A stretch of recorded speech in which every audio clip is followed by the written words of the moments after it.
হচ্ছে। গোপালের ব্যাপারটা কি হলো জানার জন্য মনটা একেবারে আকুলি বিকুলি করছে। ঠিক এই সময় ও ঘরে নেই। ও, তোমাকে একটা খবর দেওয়া হয়নি। সরমা শ্বশুর ঘরের গাঁ থেকে একজন আমাদের গাঁয়ে এসছেন। তার মুখেই শুনলাম সরমা খুব শিগগিরই আমাদের এখানে আসবে। সে কি, সরমা হঠাৎ এখানে আসছে? ও তো পুজোর সময় আসে। ও নারায়ণ, আবার কোনো বিপদ হলো না তো? তুমি তো ভয় পাচ্ছ কেন? হয়তো সরমার মন আমাদের জন্য কেমন করছে, সেই জন্যই হয়তো জামাইকেও বলেছে। আর জামাইও নিশ্চয়ই সেই জন্যই হয়তো। আর কত হয়তো বলবি বাবা?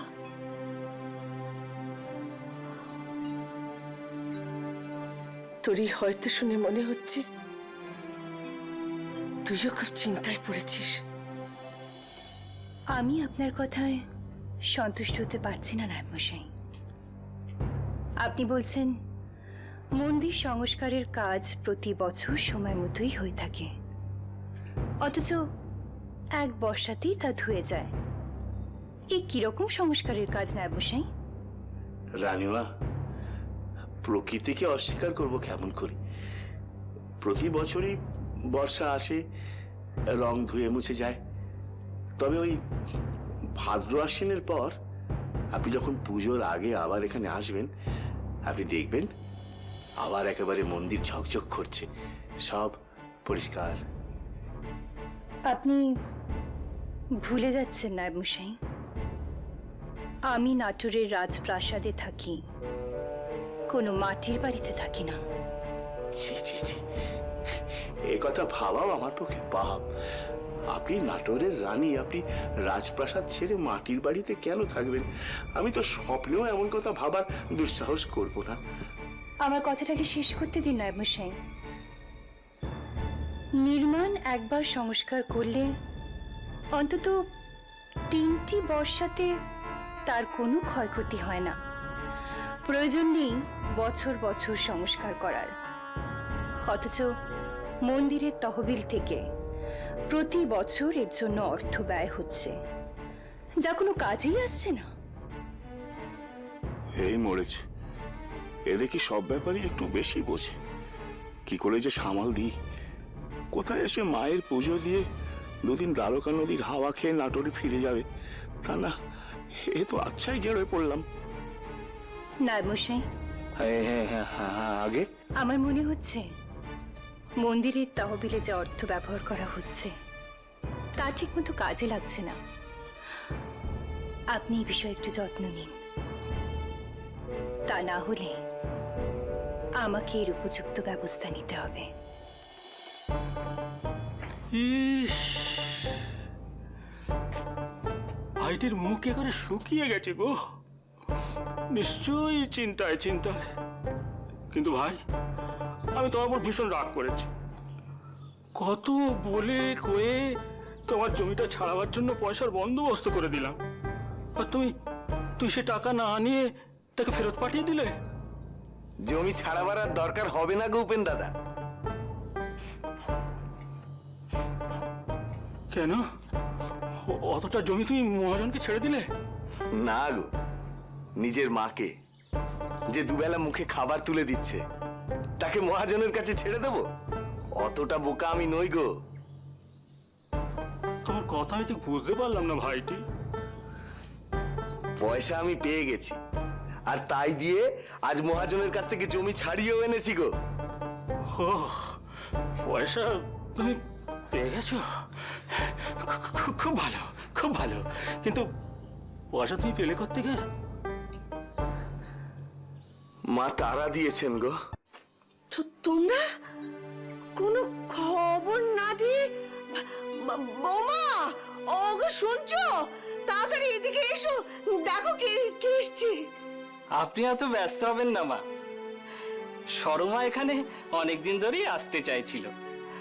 বলছিল মা বাবা দাদা বৌদিকে কতদিন দেখিনি, তাই নিয়ে এলাম। তারপর হঠাৎ ওই কাজের ফুরসত পেয়ে গেলাম, তাই আর ওই খবর দেওয়ার সময় পাইনি। থাক থাক থাক বাবা থাক, আয় মা আয় আয়, আয়। আরে আরে তোমরা এসে গেছো?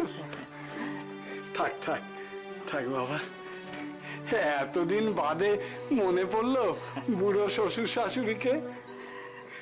আয় মা আয়, আয় কাছে আয়। কতদিন তোকে দেখিনি, ভেবেছিলাম মরার আগে আর বোধহয় তোকে দেখতেই পাবো না। ছি বাবা, এতদিন পরে এলাম আর তুমি আমায় এই কথা বলছো? সত্যি বাবু, তোমার কথার কোনো ছিঁড়ি ছাড় নেই, যেমন সেমন কথা। এসো বাবা, এসো এসো এসো এসো এসো। এতটা পথ, অনেক ধকল গেছে। বসো বাবা, বসো বসো। পাখা সরমা, কতদিন বাদে এলে। মা যখন ডাকছিলেন আমি তো বুঝতেই পারিনি। দিদি, দিদি তুই এসে গেছিস? তুই কতদিন দেখিনি। দিদি তুই এসে গেছিস? ভাই,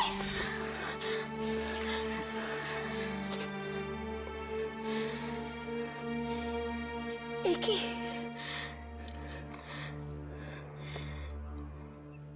একি দশা তোর। তুই এসে গেছিস, এবার সব ঠিক হয়ে যাবে। ওঠ ওঠ বাবা, ওঠ।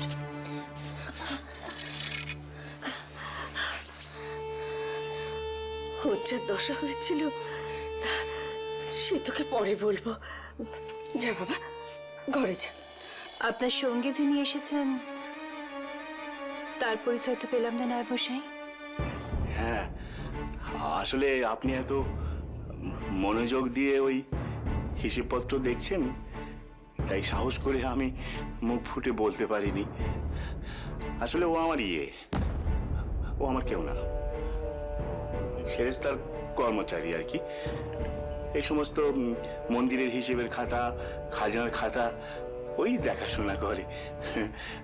বড় সৎ আর খুব বিনয়ী ছেলে, বড় ভালো ছেলে। এই যাও, রানীমাকে প্রণাম করো। থাক থাক, এতটা বিনয়ী হওয়ার কোনো প্রয়োজন নেই। বিনয়ী কেন বলছেন রানীমা?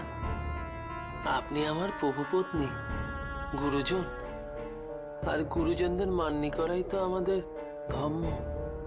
বললাম না, বড় ভালো ছেলে। তা তোমার নামটা কি? রাখো হরি ঘোষ।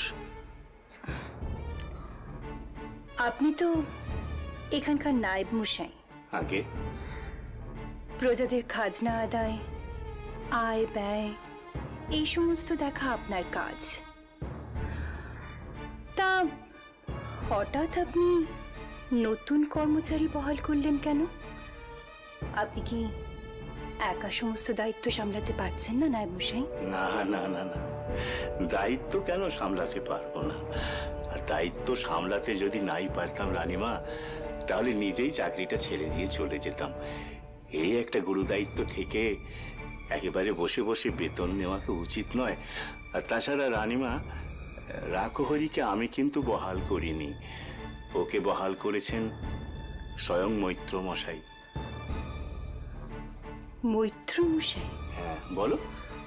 হ্যাঁ, মৈত্রমশাই যদি আমাকে সেদিন দয়া না করতেন, তাহলে এতদিনে আমার শরীর না খেয়ে খেয়ে শেষ হয়ে যেত। গায়ের ভিটেমাটি সব হারিয়ে তারা মায়ের মন্দিরে পড়েছিলাম মরার মতো।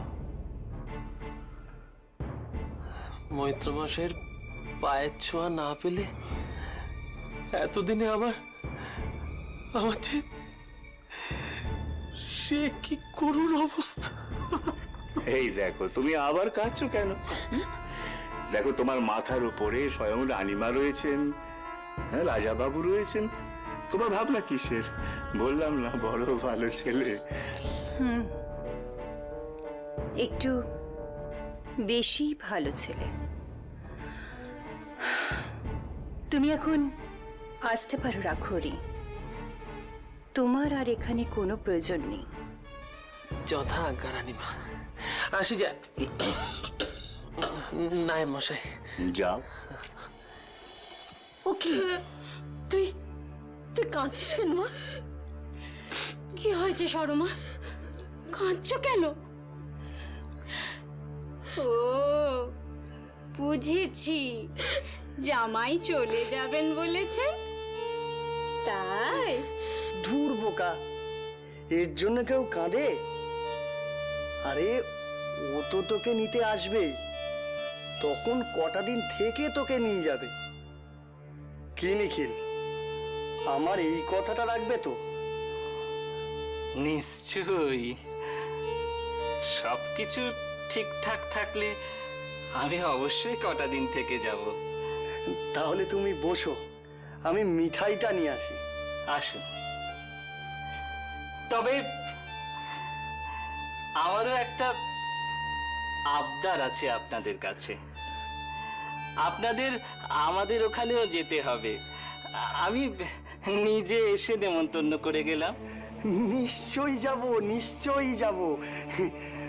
তুমি বসো, আমি আসছি। তা বেআই বেয়ান কেমন আছেন বাবা? তাদেরও তো অনেক দিন দেখিনি। ভগবানের কৃপায় ওনারা ভালোই আছেন। আসলে সরমাই তো সবসময় ওদের সাথে ছায়ার মতো থাকে, আমি আর সময় পাই কতটুকু। তা তো বটে, তবে আমার মতো লক্ষ্মীমন্তী মেয়ে খুব কম ঘরেই আছে। তা ঠিক। আমি তাহলে এখন আসি। আসি মানে? তুমি তুমি আমাদের সাথে দুপুরে খাবে না? তাছাড়া নারায়ণ যে মিঠাই আনতে গেল। আমার হঠাৎ একটা কাজের কথা মনে পড়ে গেল বাবা, আমাকে এখনই যেতেই